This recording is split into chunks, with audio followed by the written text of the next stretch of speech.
La otra objeción, y esta es la que me interesa mucho, es la objeción al carácter estadístico que tomó la segunda ley. Si no tenía un carácter estadístico la segunda ley y si un sistema podía dar origen a otro sistema con menor entropía, entonces ¿cómo era posible fundar la anterioridad y la posterioridad a partir del aumento de entropía? Pensemos en este caso. Si suponemos que E0 da origen a E1, que tiene menor entropía, y somos estrictos en pensar que la anterioridad y la posterioridad queda definido por este aumento de entropía, tendríamos que suponer que aunque E sub 0 haya producido E sub 1 es anterior a E sub 0, ¿ya? Pero eso es extraño, podríamos decirlo.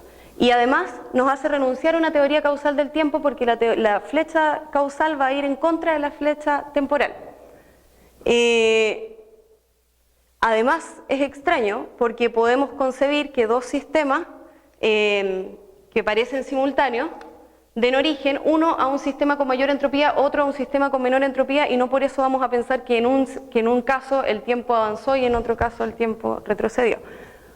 Entonces lo más lógico es decir que E sub 0 dio origen a E sub 1 con menor entropía, pero que a pesar de eso E sub 1 es posterior a E sub 0.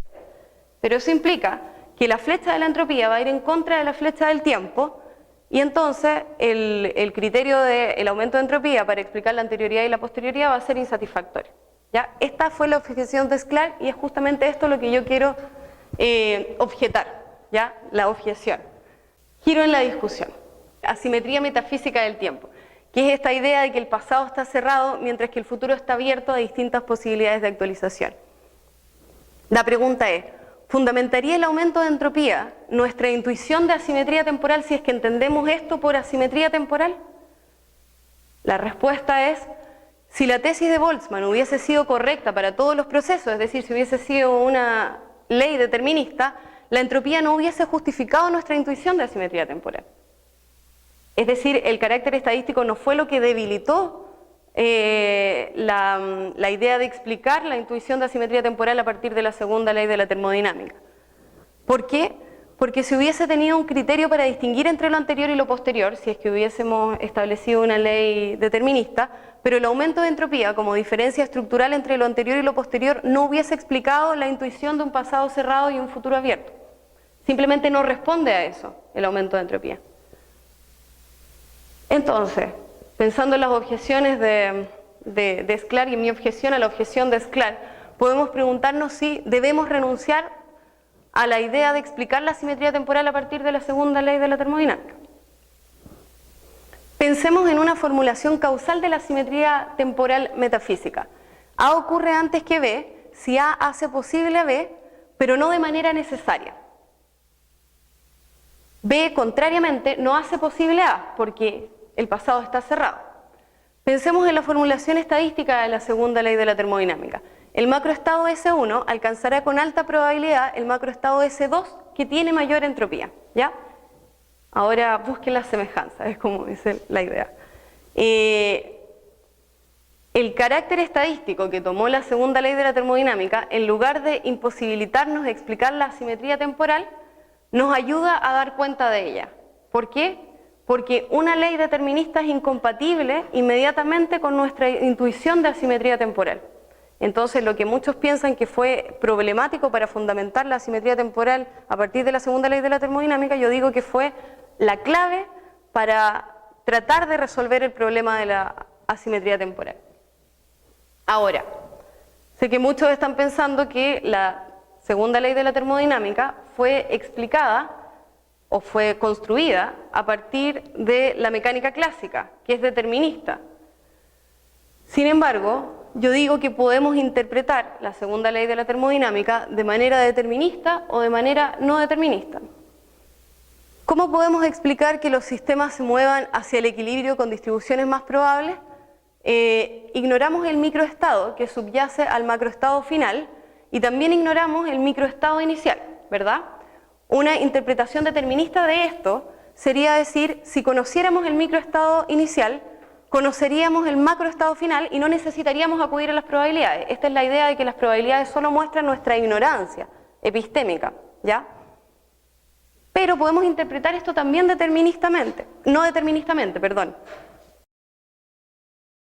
¿Cómo podemos saber qué interpretación es la correcta? Problema conocido ya. Principio de incertidumbre parece forzarnos a rechazar la posibilidad de conocer el microestado inicial a nivel cuántico. ¿Por qué? Porque no podemos dar cuenta del momentum y de la posición simultáneamente. Por lo tanto, si el determinismo dice que a partir de un microestado inicial podemos predecir con exactitud el microestado final, y el no determinismo dice que a partir del conocimiento de un microestado inicial no podemos conocer el microestado final, no hay forma de resolver la discusión aparentemente. Si asumimos que la mecánica cuántica habla del nivel fundamental del universo, que es otra discusión, pero la estoy asumiendo en este caso, se dificulta la idea de justificar empíricamente tanto el determinismo como el no determinismo. Conclusiones. La ley de la termodinámica no puede justificar nuestra intuición de simetría temporal porque está abierta a las distintas interpretaciones. Sin embargo, el hecho que haya tomado un carácter estadístico nos permite interpretar la teoría en un sentido compatible con nuestra intuición de asimetría temporal. Es decir, si tiene un carácter determinista, no podemos interpretar de ahí algo no determinista, pero el carácter estadístico que tiene la teoría, la segunda ley, sí nos permite por lo menos interpretarlo no deterministamente.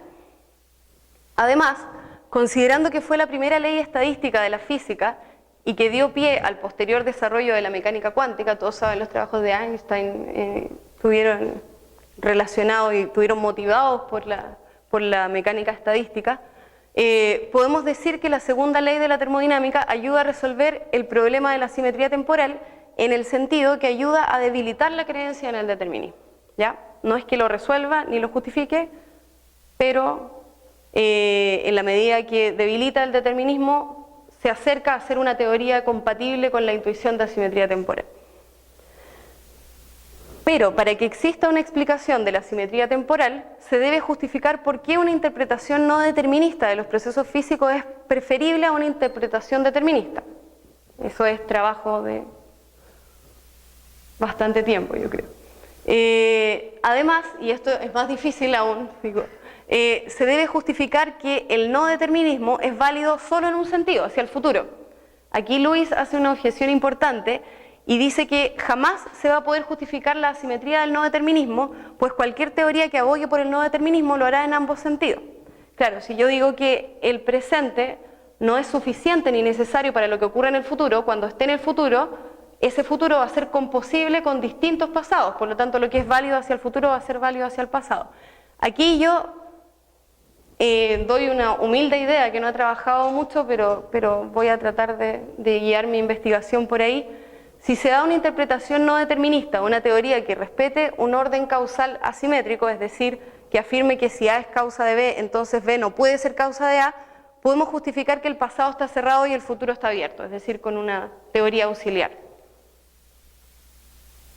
Y por último, para tener una teoría que dé cuenta de la intuición de asimetría temporal, debiésemos proporcionar un criterio para distinguir entre la anterioridad y la posterioridad. Idea básica, ¿sí? No, nada elaborada. Hasta el momento se me ha ocurrido que lo anterior es todo aquello de lo que tenemos registro, es decir, una apelación a la asimetría epistemológica, pues de lo que tenemos registro es lo que ha causado el presente, lo posterior es lo que será causado por el presente. Pero en el fondo no es que la teoría física por sí misma dé cuenta de la asimetría temporal, hay que agregar este supuesto epistemológico que es externo a la teoría física.